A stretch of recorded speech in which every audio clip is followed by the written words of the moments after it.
3 years into their marriage, Matthew confessed to a decades-long sexual addiction.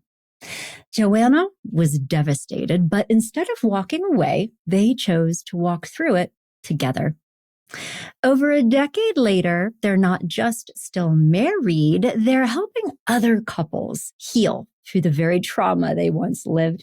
And today on the show, Matthew and Joanna Raabsmith are sharing the blueprint for rebuilding trust, intimacy, and connection after betrayal. If you've ever wondered, can a relationship come back from the brink? I'm glad you're here. I'm Dr. Lisa Marie Bobby. You're listening to Love, Happiness, and Success, the podcast for growth-oriented people on a mission to develop stronger relationships, more satisfying careers, and more joy. Joanna and Matthew Raabsmith, welcome to the show. Thank you so much for having us. Hey. So, we obviously have much to unpack and a powerful story ahead of us. But first of all, before we dive into that, I do want to create just a little bit more context for our listeners and friends who are with us right now, because you are more than just two random people who had, growth experiences. You are also helping professionals. Joanna, you are a licensed marriage and family therapist like I am. You're a certified clinical partner specialist, an EMDR practitioner, which I think is highly significant. And Matthew, you're also a professional certified coach through the ICF, which I would like to highlight. I have talked on the show before about coaches and careful there, but professional certified coaches have gone through hundreds of educational hours, many hundreds of experience hours, and it is like apex coach qualification. And so I just wanted to say that out loud so people aren't like, ooh, coach, because I think that there can be, feelings about that because not everybody is as qualified as you are. So, yeah. Were you guys in the helping professions before you went through your own life experience? Or is this something that grew as a result of your own? Yeah, a little bit of both. I mean, we got married. We liked each other, of course. That's why we decided to get married. So that was good. Good starting place. Good starting place. And we really wanted a great marriage. We talked about it. We were like, we wanted a marriage that we felt like we enjoyed and meant something. And Joanna's parents had a really good relationship. And so she kind of talked about that. We're like, yeah. And then we kind of got married quickly and then really didn't know what to do. And so we just fell all over ourselves for the first couple of months and just well, that's not working. And this isn't working. Maybe we read this book. And that kind of was the way it went for about a year or so. Longer, yeah. And then we kind of came in, we kind of got introduced to some relational therapeutic modalities. It's called restoration therapy. And we got introduced to it when we were in grad school together through a small group program, and it rocked our world. It really helped us to understand our core emotions, some of our woundings, the way we would kind of show up in the relationship and lash out or run away. And that, I think, for us was it really did feel like it was a light bulb went on. And I think at that point, we recognized we wanted to help other couples kind of experience that a little. Yeah, it was so life-changing. Literally within the span of 6 months, it felt like we had a different relationship. It was amazing. And so we were really passionate, not just about our relationship, but about helping other couples figure out how to do the same thing in their relationship. And so we actually were already a bit on that track when discovery of the betrayal hit. And so that obviously put a big stop to those plans over there, right? What in the world is going to happen now, right? Everything just kind of shattered around us. And for a long time, we didn't know if that was going to be our path anymore. We didn't know if it was possible to help people after we had destroyed our marriage so completely. And so, but through the journey of betrayal and healing from betrayal, along the way, that passion got reignited in a new and probably a stronger way of knowing okay, not only is healthy, thriving intimacy possible for every couple, It really is for every couple, even if you've experienced betrayal. And so that really shaped the particular niche that we're in today. Oh, that makes a lot of sense. And that's good that too, when that bomb exploded, that you guys did have some basic foundational work. Because I think many people going through that experience, it does often feel like, how could we possibly come back from this? And so that there was some hope. And now you are here to give that hope to other couples, which I love. I know you guys have talked about this. I wrote about this publicly, so I'm going to assume that it's okay to ask and invite you to share your story. I mean, where does this begin? Yeah. Well, kind of where we were talking about. So I came into this material that really changed some things, and we loved it. But what we were finding was that every time we would kind of grow closer, we would get together, we'd start to be more vulnerable, it would kind of fall apart. We would really feel like we were hitting this glass ceiling. Yeah. Joanna would ask, like, I don't understand why this isn't working, right? It's worked before in the past. Why is this not getting better? And I would kind of ask the same questions because I was so in my addiction and hiding. And part of my addiction was to hide, right? To really keep everything very deep, far away, that I wasn't even thinking about it affecting us. I was like, I don't know why this is happening. But then kind of as that kind of moved into months and years, it started to get really obvious that we were capped. Like we weren't what we wanted to be relationally. Joanna didn't know why. And I think I started to put the pieces together, that the sexual addiction, the pornography, the acting out that was going on, even though I liked our relationship, I loved Joanna, it was just ripping us apart because all the shame that was kind of building, all the fear of being caught or found out was really just drawing me away. And then interesting, Joanna was in her very first class. In my MFT program, Marriage and Family Therapy, the first class was a 2-week intensive called Shame and Guilt. That's a really fun first class. Just dive right in.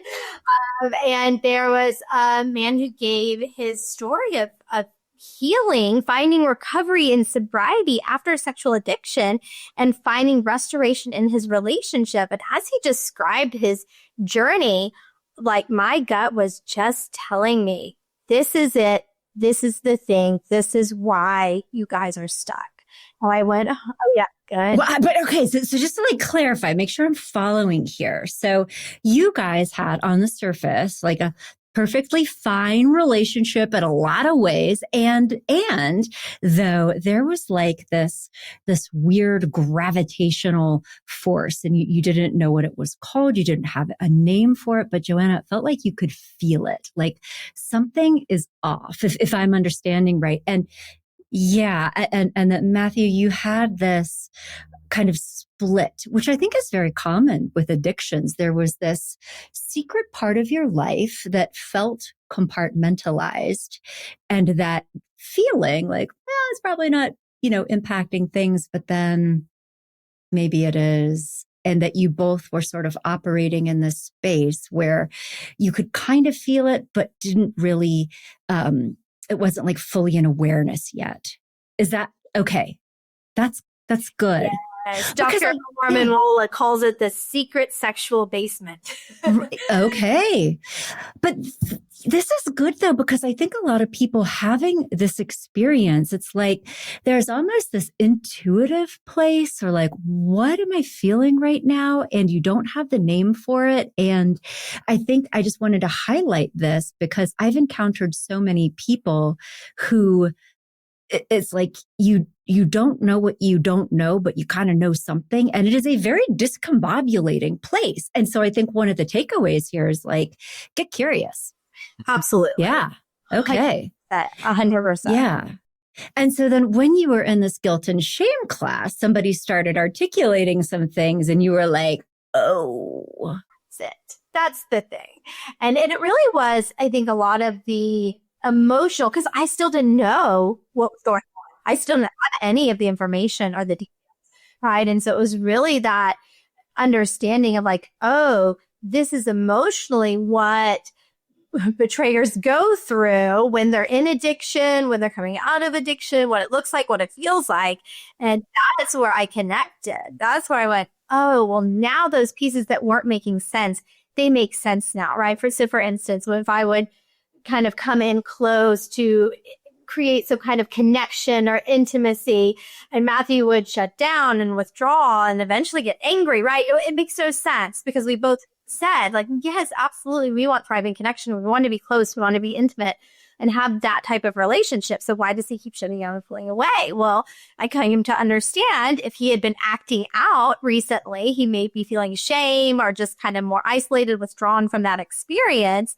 And then when I come in to experience that emotional vulnerability, he doesn't have anything left, right? And so he pulls away, he withdraws, but I have no idea why, right? So that volatility, that chaos, that understanding the back and forth emotionally and why it was there, this piece would explain some of that. And so I went home that day and kind of shared what I had heard in class. And I just asked him point blank, is this the thing? Is this what is keeping us stuck?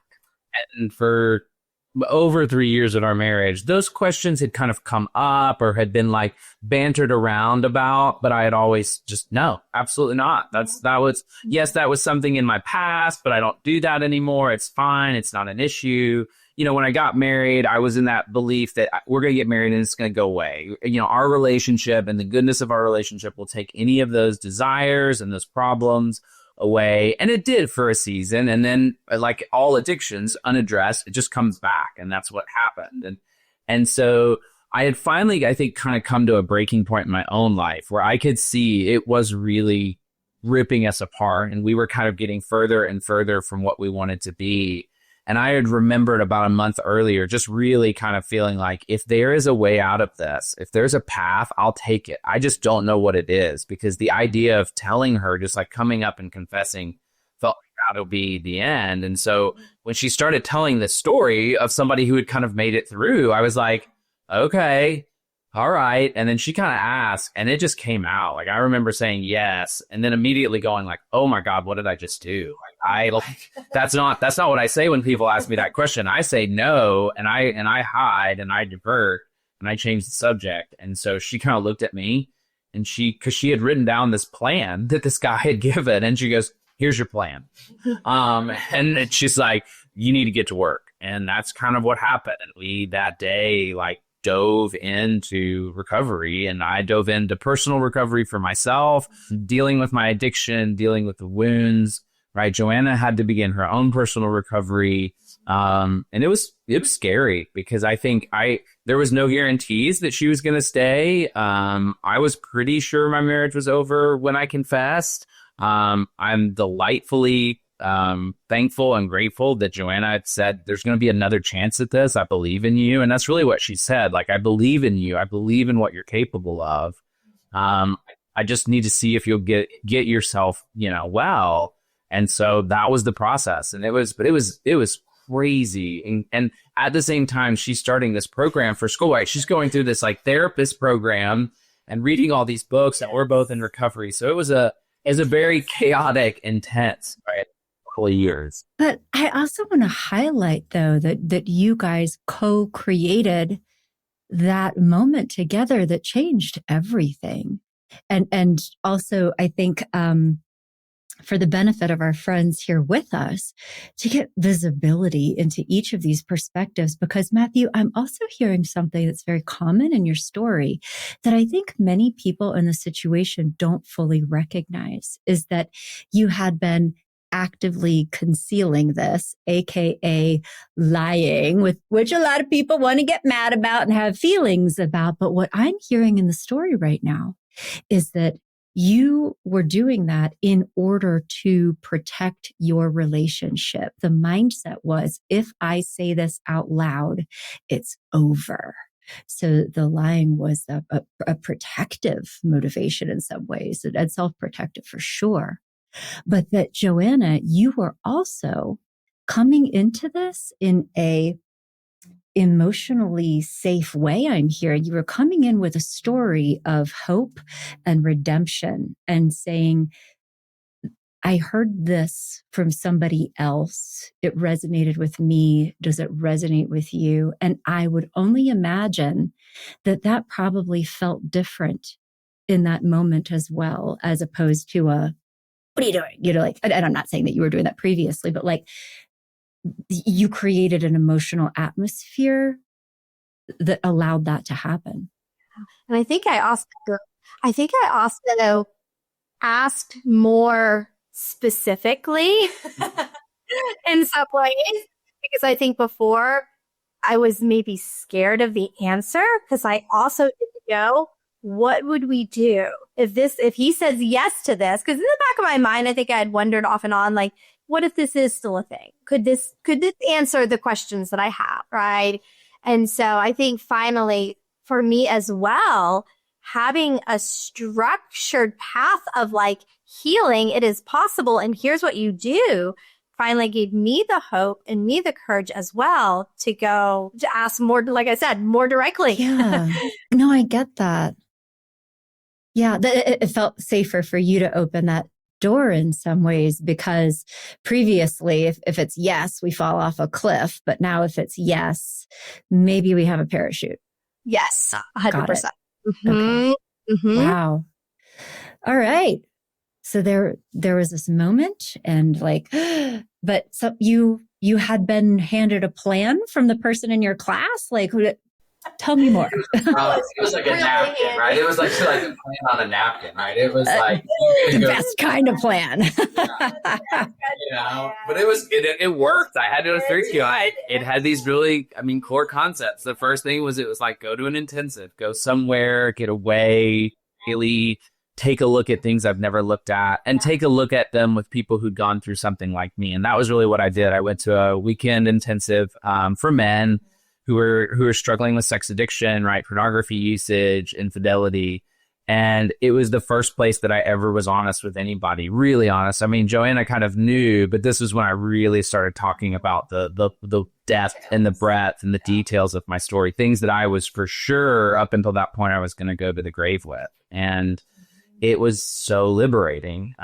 It was liberating just to see that and experience the kind of understanding and compassion and acceptance from the people there, but also just liberating, I think, just to get it out, to name those things and to realize, like, I'm still living, I'm still breathing, I've confessed all these things, and I'm still here.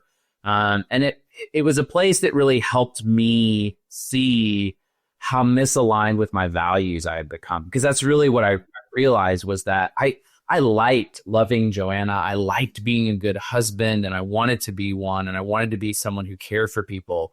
But in doing what I was doing, I wasn't doing those things. I was choosing selfishness, right? I was choosing to take power over Joanna by not giving her all the information of our relationship. I was doing all these things. It just wasn't me. And so recovery became really an opportunity to be myself again. And I think that's what stuck for me. And after that intensive, it was really about, like, what does follow-up care look like? And for me, it was counseling every week. I got a therapist, and we kept digging and digging and digging. I found recovery groups. I'm a big fan of the 12-step program. I got in a 12-step group. I got with people who weren't afraid to be radically honest and kind of just out there with what they were struggling with. And it really put me on this trajectory of kind of regaining that sense of self.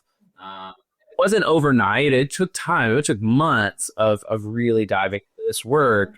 But it like I said, I think the experience I tell people is, it just felt so liberating. This thing that had really been kind of operating as like a boogeyman for me for years was finally kind of out and gone, and so disempowered, right? I was still scared of people finding out, people knowing, but just in a totally different way.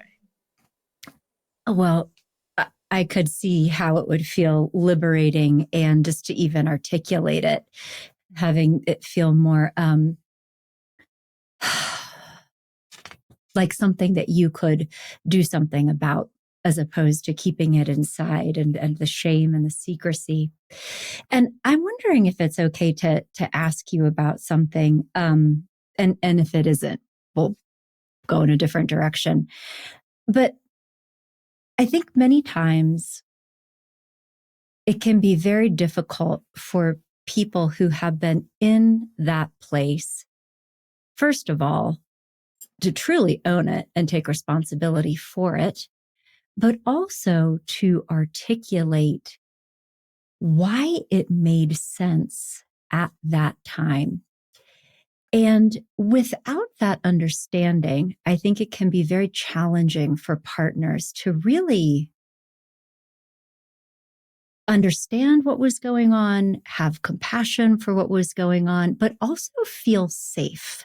Because when it gets glossed over, it was like, oh, just me being selfish. There's this like, yeah, but you were doing that for a reason. And until that comes out, it's like, it doesn't really feel safe. And so there's so much, I think, curiosity about that unknown for people who are going through that experience or for people who have lived through that experience. And so I'm wondering if you would feel comfortable talking more about the competing values. You were like, I was acting out of alignment with my values, but at the time, there was actually a good reason why you were doing that. You were prioritizing these values instead. Can we talk about that? Like the inside perspective? Yeah, one, it's so interesting because the work that really got us into this field in the first place was what I think helped me understand my story so well when I started recovery. Because what I realized is that within myself, I carry these kind of competing viewpoints. And one of the views that I carry about myself is that I'm broken, that I'm defective, that there's something wrong with me, and that I won't really be enough for people. And so, you know, as a kid, I grew up in a really, really chaotic household. There was a lot of verbal and some physical, just like chaos and violence. And we also moved around a lot. So I was kind of always finding myself like overwhelmed in new places, not feeling like I really measured up. I was pretty small. I was always the smallest person in my class. And so there's always this sense of kind of comparison and not feeling like enough. And what I remember, I grew up in the 80s, and I remember watching TV, and the thing that made people popular was the kind of relationships they were in, who they dated, who they went out with. And so really as early as like late elementary and middle school, I became consumed with relationships and girls and being with someone that people found good or attractive or popular. And this became really my pursuit. And it was like a all status thing. Yes, almost. because it was all trying to kind of raise how I saw myself. And I was constantly chasing that and going from relationship to relationship and never satisfied by them, right? Always just pursuing that kind of sense of emptiness and trying to kind of fill up this hole. And eventually I started to realize that like there's a lot of vulnerability in human interaction, right? Someone can say no to me. Someone can decide they don't find me attractive. I'm too short, or I'm not this or that. And so then pornography starts to kind of come alive in the early 2000s, right about the time I'm in college. And I start to realize, oh, I can get what I'm after, this kind of high, this euphoria of feeling good without having to risk anything, without having to be involved in a relationship, without anyone being able to tell me no. And that became this kind of like super drug, right? That became this thing that I went, oh, I can get it. And then I can still live my life out, right, out here on the outside, and I can still be trying to boost up this sense of self. The tragedy was every time I would chase a relationship or I'd chase pornography, I'd end up at the end feeling less about myself. I'd use porn or I'd chase, a relationship, and I'd just be like, I feel so empty. I feel exactly as I felt before, and it just left me hungry. And that's really how the addiction kind of built itself. And even when I was in good relationships, there was always that fear. What if Joanna learns about something about me, right? What if she figures something out about me? What if one day she chooses to see me the way I feel like others have seen me my whole life? And that's just not going to be enough. And she'll leave me. And that fear, right, is what was always driving that addiction, not realizing that I was actually doing the very thing I was most scared of. Like I was pushing Joanna away. I was killing our relationship connection and actually bringing kind of my own demise. And I think that's really what was hitting me was if I keep this up, there is no amount of relational work I can do to make this up, right? I'm going to eventually kill the very thing that I'm actually seeking. And so I think it was that insight that helped me understand what I was doing, but also helped me understand how useless it was. Like it wasn't going to serve me if I wanted to keep it going. Yeah. Useless, but also so functional. And first of all, Matthew, thank you so much for taking us into that story, because I think that if this is okay to say, somebody who is in a relationship with someone who is engaged in pornography or sex addiction or infidelity, it's very easy to demonize that person as engaging in bad behavior, right? And what you just did so courageously and vulnerably is give us real insight into what is really going on, and probably in a way that wasn't even fully conscious at the time. Not just why that behavior made sense, but also that terrible cycle that everybody in an addiction in one way or another goes through. The functionality of it, the addiction itself makes you feel terrible, and you try to make yourself feel better through the addiction. So it's like this trap, but amazing. Like somehow you were able to rise above it enough to be like, you saw it. You saw that cycle. Is that true? I did. Yeah. And I'm lucky. I'm lucky because I think I had something special enough in my life to go, this isn't worth losing. And I think what Joanna and I had, this thing between us, and what she represented in my life, kind of it woke me up to be like, no, I can't throw this away. I'd thrown so much away up until that point, but this was the thing that I was like, I can't throw this away. And then I think as well, having people that I had seen break free of it, and even having some of those own experiences in my life, I had struggled with anger as well.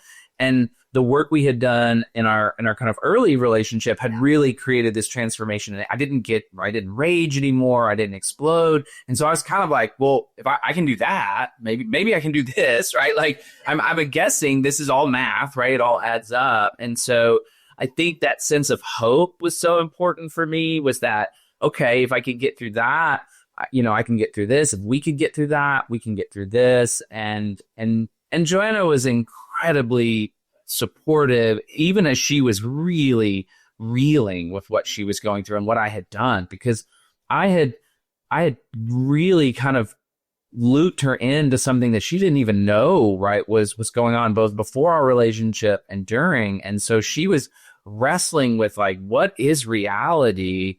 At the whole time, I'm trying to kind of get through my stuff. And I mean, it's really, truly amazing, I think, what she was able to do in terms of like kind of hold us afloat, but also work through her own hurt and her own pain at the same time. So much. What was that like for you, Joanna?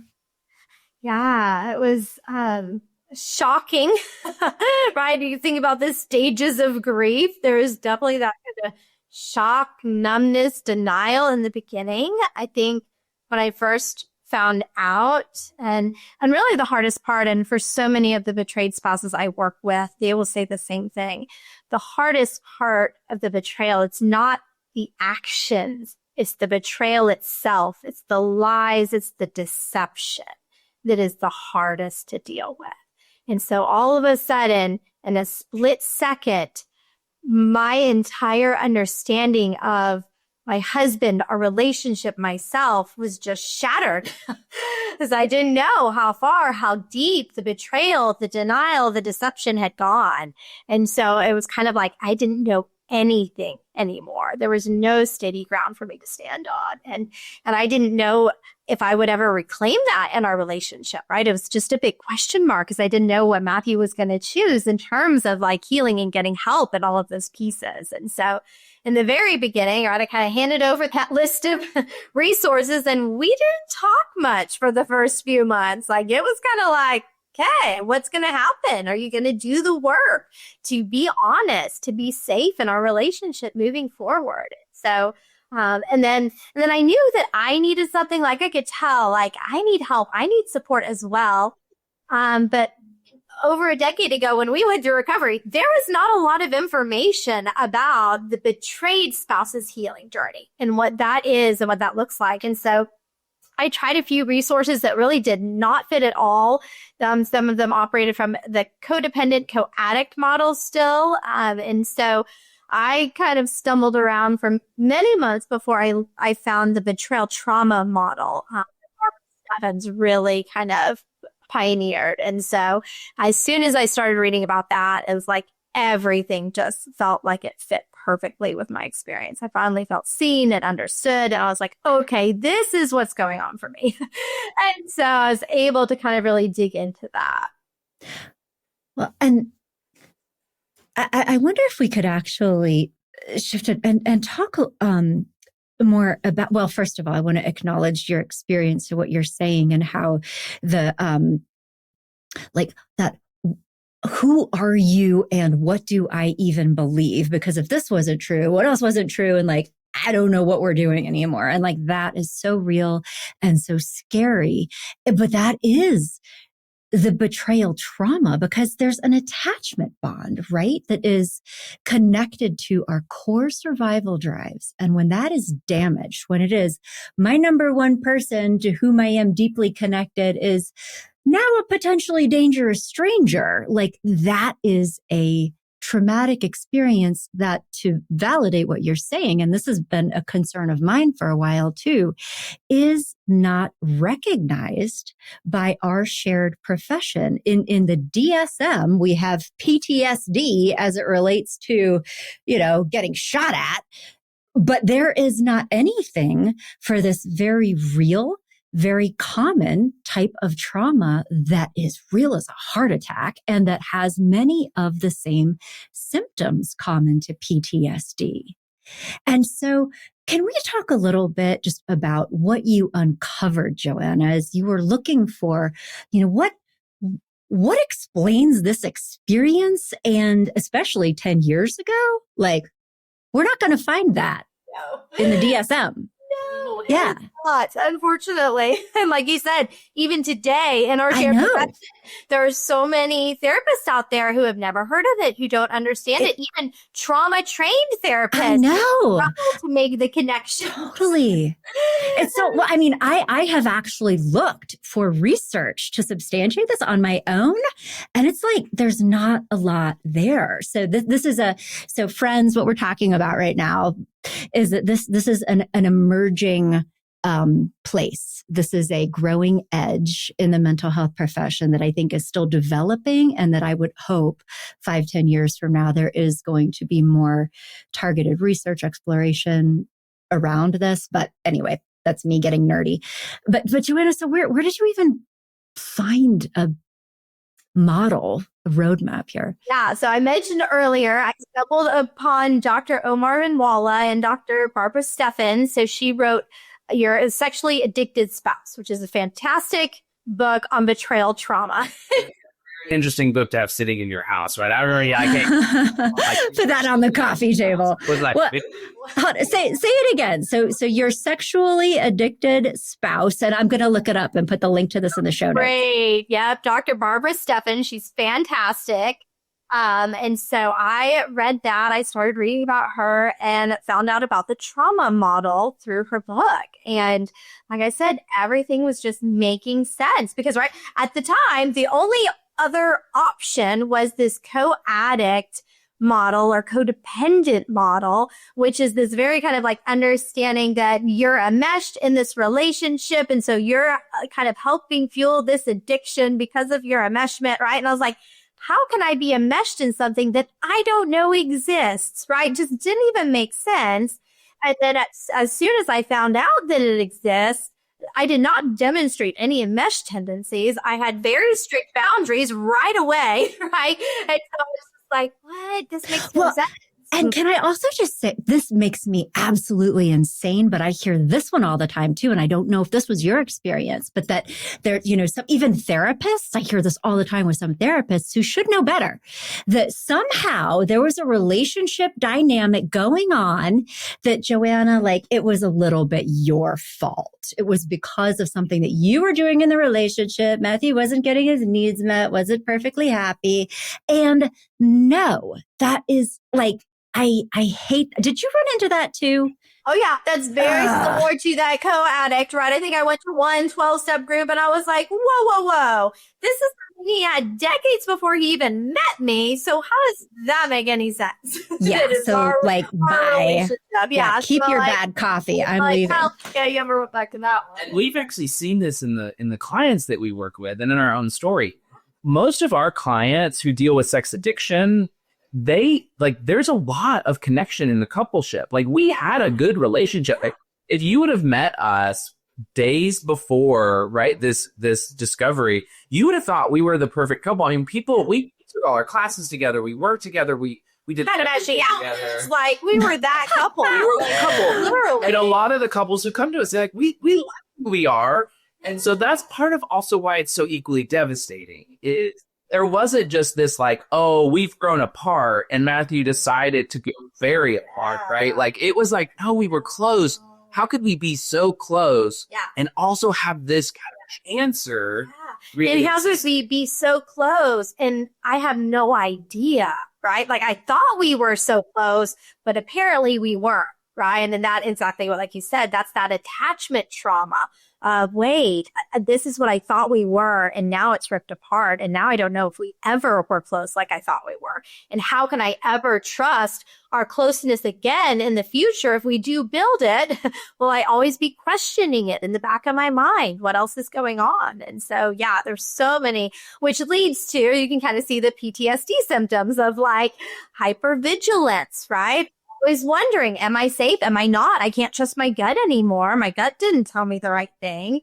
And wanting to control my environment because it's so chaotic. I feel so out of control. And so all of these different PTSD symptoms can start to come out in the wake of betrayal trauma. But like you said, they oftentimes get misdiagnosed as codependence or even personality disorders or different things like that, instead of, no, this is how people who are traumatized respond in the face of trauma. Right. And that, let's just like a couple headlines here, like takeaways. Good people in happy relationships where nothing is objectively wrong have this happen. I think what we want to do, this myth of control, right? Well, there must be a reason, because without that, it really erodes our sense of safety. But you're saying that that's part of what makes it so traumatic, is that we didn't see this come, like, little rumbles under the surface, but then it was like, oh my gosh. And that when you have a normal and expected reaction to trauma, it's easy for the partner who was betrayed to become the pathological partner in this, because now you're anxious and hypervigilant and like, blah, blah, blah. And so for a therapist who doesn't really understand, like, wait, what's going on here? Like, we're going to talk about your anxiety now, Joanna. And especially because Matthew was saying when he dove in, he felt like this weight was lifted off of him. He finally gets to be open and honest. He's experiencing healing. So he looks great to the therapist. Well, guess what happened to that weight? He dumped it on my head, and I am in pain. I'm sad. I'm anxious. I'm depressed. I'm hopeless. I'm like angry. I'm all of those things. And so, yes, to an untrained eye, 100%, it easily can become, oh, the betrayed partner is now the problem in the right. So self-aware, working through things. So okay. So then let's just say this all out loud for the benefit of our listeners who have sat in marriage counseling sessions where this was said out loud. It's time to move on. It's time to get over it. That was in the past. So let's just let it go. What's your reaction to that, Joanna? It's not a pretty one. It's so painful. And because we have clients all the time who come to us after sitting through both sessions, and it breaks my heart. Well, and they've heard it not just from therapists, they'll hear it from friends, from religious leaders, from the offending partner. And even in like 12-step groups, you'll hear, they'll say, well, she needs to stay on her side of the fence, right? She doesn't need to ask you if you're sober or not. And it's like, wait, that's kind of like asking, like, she can't ask me if I'm murdering people or not. Like that's not how this works. Like, we're married, like it matters. And it is really difficult and part of what happens is we see couples, they can't heal because they think, oh, it's the partner's problem, rather than realizing, no, something has happened to the relationship. The honesty and the safety and the trust of the relationship has been destroyed. That has to be put back by the person who destroyed it. It can't be the victim who's rebuilding. And so, and even if you try it, it won't work. And you'll get to this relationship and they'll go, no, because betrayal is a justice issue. It's something that was not supposed to happen in the relationship that did. And so it has to be made right. And that's not a bad thing. It's not punitive. And I think that's the other idea, is that people think that restoration in relationships has to be punitive, that like all of a sudden that there has to be a bad guy, right? Oh, okay, well, I guess I have to be the bad guy, right? The evil one. And that's the only way we'll move forward. It doesn't work that way either. And so helping people to see, there's a way you can build this, but it's not going to be on the back of the partner who is betrayed. And also remembering, I think the other thing people will do is assume that once the destructive behavior stops, we're all good, right? And so can you imagine someone walking around your house with a sledgehammer, taking out walls and windows, right? And you're like, whoa, this is not okay. I feel very unsafe. And they put the hammer down and went, okay, you're right. I'm sorry. Can we move on? You'd be like, well, no. Are you going to rebuild all the damage that you caused? And so often, right, in those sessions, it's maybe that betraying spouse has stopped the destructive behavior and everyone's like, great, let's all move on now. And that betrayed spouse is sitting there going, I see rubble all around me, right? Trust hasn't been rebuilt. Trust is rebuilt when the betraying spouse starts bringing in new, healthy, constructive behaviors that kind of go over and above normal relationships so they can repair the damage that they have done. And that takes, for most couple, years of rebuilding before you get to that place. Yeah. I'm so glad to hear you saying this out loud. I mean, just like personal share, I have worked with clients who are usually the betrayed spouse who has now come to me for my help as a therapist because they are not okay. And the narrative in their relationship from their partner typically is that, well, this is over now. And now this is your problem to fix. And because there has not been that responsibility or active effort put in by their partner, they are so stuck because they're really not getting what they need to heal the trauma, to be okay. And they're coming to me to try to do it individually. And yeah, it's kind of like I tell my partners, it's trying to heal your PTSD while you're still in combat. If your relationship is still unsafe, like we're not going to heal your trauma if that's the environment you're living in, where you're constantly being re-traumatized. That's not going to be, it's not even going to be safe work to do. And so we have to stabilize your relationship or your environment where you're at before we can do that deeper healing work. Totally.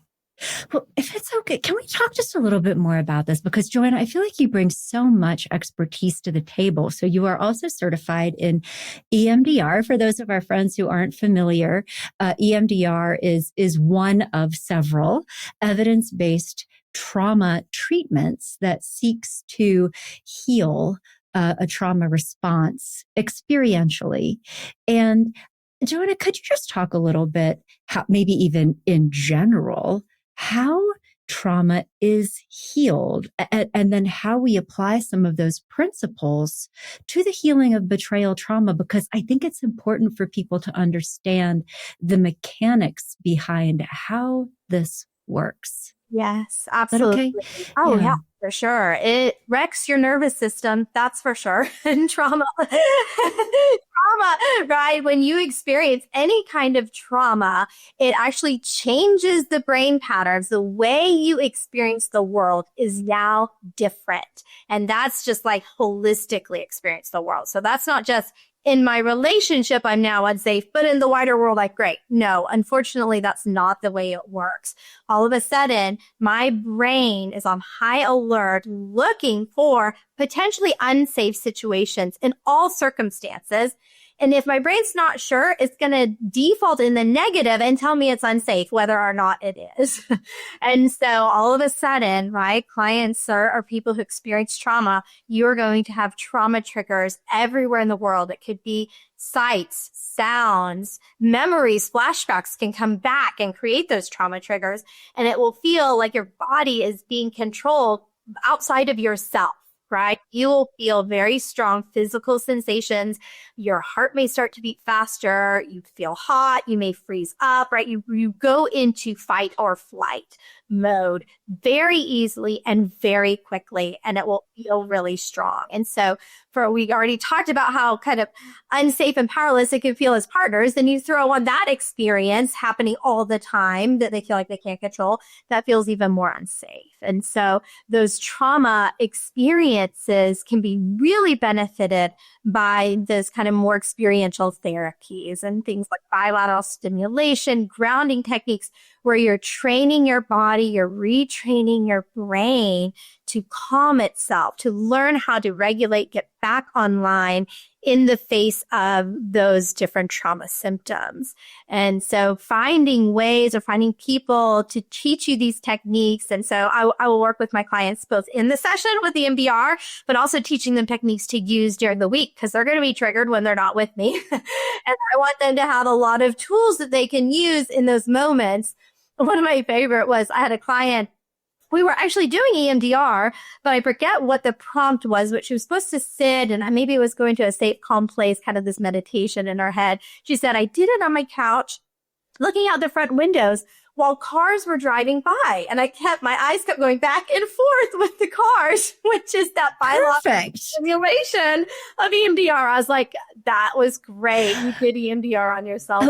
And just to pause for just a second, because I you and I know exactly what we're talking about, but just for the benefit of our friends here. So EMDR, it is a bilateral stimulation of your brain and or your body. And so what it is seeking to do, you could do this through like your eyes track a moving light. You can do this with sounds buzzing in each ear. There could be little like egg buzzers that you hold on to. Yep. Tapping. And honestly, nobody really knows why it works, but it does. I don't know. Maybe you do. I haven't seen research, but in this, it's almost like it's creating an altered state that's actually similar to REM, like REM sleep, like a dream state that is like neurologically allowing your brain to process a traumatic memory, like moving it from one part of your brain to a different part of your brain, so that it is less like kapow every time you think about. Did I explain that right from your perspective? You probably know a lot more about this than I do. That's exactly how I explain it. And really, and I talk about, it brings down the level of disturbance. And that's really important to know. It doesn't mean you're ever going to feel good about the traumatic event or happy, right? That's not what we're going for. No. But you will feel that physical disturbance in your body that feels so out of control and locks you up and prevents you from living your life in the way you want to, right? And so that level of disturbance comes down, and then you have just more choice. What do I do with that memory, or what do I do in this moment? I can actually see the moment clearly and look at the reality of the moment, rather just look at it through that trauma response that my body is choosing at the moment. Yeah. Absolutely. Did you do that as part of your recovery? I did not. I did not know much about EMDR at the time when I was going through recovery. But as I dove into more of the kind of professional betrayal trauma trainings, I found more about different trauma therapies that I knew right away. Oh yeah. Because I'd done some other kind of bilateral stimulation things. And so I was really excited about EMDR. Just the effectiveness and how quickly it can work is really amazing. And so I kind of, I did it as a part of the training. We took turns doing EMDR with each other. So it was really cool to get to experience it at some point. But yeah, any kind of somatic trauma therapy can be really, really helpful for betrayal trauma. So true. Because you still have to do the work, right? Like have the conversations and change the behaviors. But before you do that work, the reactivity can really get in the way of being able to absolutely connect. Absolutely. Wow. So where did and I want to be respectful. This has just been such an interesting conversation, and I also want to be respectful of your time and give you guys an opportunity to talk about the solutions that this turned into for other couples. But in a high level way, can you just walk us through what your journey to recovery wound up looking like? Yeah, it really was kind of like we mentioned. It was rebuilding the pieces that had been destroyed, right? And so. And that really gave way to what we kind of developed and created. And part of it was just recognizing those things. The first thing that was destroyed was honesty. I had lied. I lied to Joanna before we were, married. I'd lied throughout our marriage. I hid, I protected information. We would have arguments and she wouldn't know half the information because I knew things she didn't know. I knew why I was showing up that way. And so for us to have anything, honesty had to happen, which was actually helpful because that was also true of my own recovery. If I was going to continue to lie, if I was going to continue to deceive myself, I wasn't going to get healthy. And so it kind of fit together that, okay, I need honesty in my life as an addict. Joanna needs honesty as a human being. She will be forever in that unsafe kind of trauma state if she's constantly being deceived, gaslit, lied to. And our relationship can't get anywhere. So that's where we started. It was really about restoring that honesty. And that included giving Joanna the full story. Yeah. Joanna knows my complete and full sexual history. She knows more than anyone else in this world. The process is called a full therapeutic disclosure. And it's hard. It was key. Really, it did a couple things for me. It took away that fear of what if she finds this out, right? What if she learns about this? And it really also gave me the chance to feel chosen because Joanna knowing all this information and saying, okay, I'm going to still move forward with you. That was the first time I'd ever had that experience because I'd always hidden everything from everybody. And so that honesty was so key. But on top of that, like we said, there was the safety of the relationship. When Joanna was putting into the relationship, I was putting in, but also taking out. I was running from the responsibilities of the relationship, creating this really kind of unsafe space. And so I had to create safety, not just by getting sober. That was obviously part of it, but then showing back up in the relationship like a healthy, constructive partner and really going, okay, when things are hard, you can count on me. Right? I'm not going to just be here on the easy days. I'm going to be here on the hard days. I'm going to be here when it's difficult. And one of the key parts of that was when Joanna started to share some of her pain with me, right? When she started talking about what it was like, the question really was, could I hang in? Could I hear it? Could I validate it? Could I be present with it? And just know that, yes, I had been a part of this. And as those pieces just started to fall in place, that's where we started to see trust, just bit by bit, very, very small kind of pieces of trust really begun to fall in place. And as those pieces of trust fell into place, we were kind of stuck with this question of, well, what do we want to be, right? We know what we thought we were going to be. That's all kind of gone.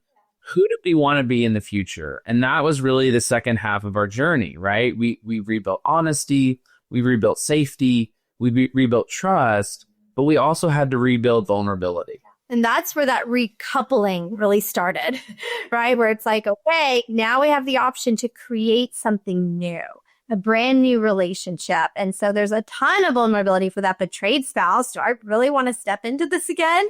But because we had built so much honesty, safety, and trust, it was a much easier step to go into that vulnerability. And one of the biggest pieces, I think, for couples healing from betrayal was important for us is that Matthew led the way in vulnerability. because he had broken the safety and broken the trust. He got to be vulnerable first, demonstrate that it is now safe so I could step in, I could meet him, and then that's when I got to experience the intimacy. Yeah.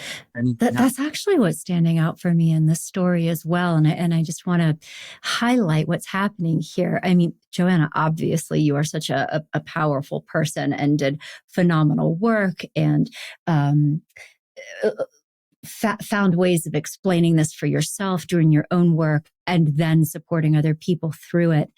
But there's also a big difference here that I hate to generalize, but I mean, in my experience, Matthew, you are unfortunately doing something different that I think many air quote offending partners are doing, which is this radical ownership, this accountability, the courage to go within and be like, what was this really about? And come back with that in a vulnerable way. And I do not want to overgeneralize. I don't want to make it be about men, because plenty of women also cheat or, have addiction stuff going on. But I think that because of the shame, because of the guilt, and also the lack of awareness, it frequently turns into this, it's over. Like, stop being hysterical. We need to move on. And what you're talking about today is the opposite of that. And that is what it really takes. So thank you so much for your message, but also being, I think, a role model for other offending partners, air quote again, for how it's done. Like, if you want this to be better, this is actually what you need to do. Is that a fair statement? It is. I will say it took years to be able to do that. I would love to believe that, or to tell the story that the moment I got sober, it was the day I got clarity and I off the awful thing. And I had two recoveries. I had kind of my addiction recovery where I really broke free. And then we stalled. We really did. Like, we pushed, and Joanna was sharing her pain. And there were a lot of moments where I was get over it, defensive, let's not talk about it. Oh, and I had pain too. Yeah, I had it. Look, have you not seen my childhood, right? And I started to realize we're not going anywhere. This is not going to go anywhere if I can't accept the impact of my actions. And that was really hard. But what was amazing was it came through telling our story. The thing that set us free was what set us free kind of throughout. It was the story of someone who gave us an opportunity and gave me an opportunity to find healing. Once we started sharing our story, it started hitting me that, like, yes, I was the betrayer in our relationship. I was the technical term is infidel, right? I was the infidel. Infidel. Oh, and yeah, that's fun. Okay, because I'm also the husband who went into recovery. I am also the husband who has sat with his wife as she has cried, as she has mourned. I'm the husband who is trying to reorient my life towards my values and to stay in integrity. And all of those things can be true.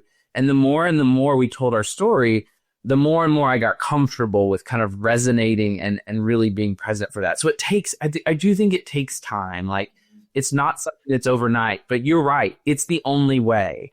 If you think the way forward is get over it and move on, you'll be in this kind of perpetual state of chaos, of wanting something better but not finding it. Yeah, couples are never super excited when I tell them early on, you'll know you're better when you're not scared of talking about your story, right? Because the idea what? Not what I signed up for. We're going to work through this and then never speak of it again, right? That's the understanding when they come into our office. And we're like, well, you are going to work through it. And then you're going to tell that story the rest of your life, because that is a part of your story. And once you accept it, you can actually step into healing and freedom. And so, yeah, that was a big part for us too. Absolutely. And finding redemption through the development of a different identity. That is really powerful. Okay. Oh, go ahead. I was just going to say, I think what was the key is we reclaimed our purpose. When we talk about intimacy at the kind of very peak of what couples are looking for, one of the key components is purpose, right? It's this idea that there is a reason our relationship exists. And that's what we liked about ourselves when we first got together. There felt like there was a reason that we were happening, that we were coming together. And like Joanna said, on D-Day, when she found out the lies, we both saw that purpose just evaporate into thin air and really wondered if we'd ever have it back. We were like, we probably can survive, but will we be a couple with a sense of purpose? And I think that's really what has been the greatest gift, is we've reclaimed that purpose. It's different than we thought it was. Like, for years, I was like, I'm not going to be the guy who gets up on stage and says he's addicted to porn and like had a sex addiction. Like, that's not going to be me. And we're not going to be that couple, right? We're going to be the happy couple with no problems, you know? And instead it's been like, no, we're that couple, but we are the happy couple, and we're the happy couple with problems, but we're the happy couple who knows how to work through them. We're the happy couple that continues to invest in our relationship, and the happy couple that gets the opportunity to live a full story. We tell people all the time, like, we do not suggest this path. It is not the way to create intimacy, but if you walk part of it, it's worth walking all of it. And I think that's the key, is for us as Organize, like, yeah, like different path would have been great, but the fact that we didn't quit, the fact that we leaned in has made it worth the journey. Amazing. Joanna and Matthew Raabsmith, thank you so incredibly much for spending this time with me and our friends and sharing the story. I mean, really like letting people into the interior of this experience that is not frequently seen. I am just so grateful to illuminate what is actually going on in the inner workings, and also for the wisdom and the guidance that you've shared around what it really takes to walk through this dark, deep forest and out the other side. And I'm sure that many people listening are like, I need more of this in my life. So where would they connect with you guys, stay in touch with you, learn more about your work, your solutions? Where do they go? Absolutely. One of the easiest places to grab our book, Building True Intimacy. And we go into way more detail on the levels we mentioned here: honesty, safety, trust, vulnerability, and intimacy, and how to actually build those in your relationship. And that's really for all couples, because what we realized as we went through our own journey and started helping other couples is this is the way to healthy intimacy for everyone, not just how to rebuild it after betrayal. And they can also find us on rabsmithteam.com. We're the only Raabsmiths in the world, so that really makes it easy to find us. They love to hear from people. We have people reach out to us all the time, just with questions like, can we get past this? Where should we go? How can we find help? And so we always want people to feel like they can connect with us and get support. And there's a free resource if you go to our website, an honest check-in, something that was so important to us in rebuilding connection, just a really clear, structured guide for couples to use every day to learn what does it look like to connect emotionally and more vulnerably with each other. Amazing. Say your website one more time, so people who are like, oh, I want that. Where do they go again? rabsmithteam.com. Thank you both so much. It's been a true pleasure just visiting with you, getting to know. I feel like we bonded. Come back anytime. Thank you so much for asking us.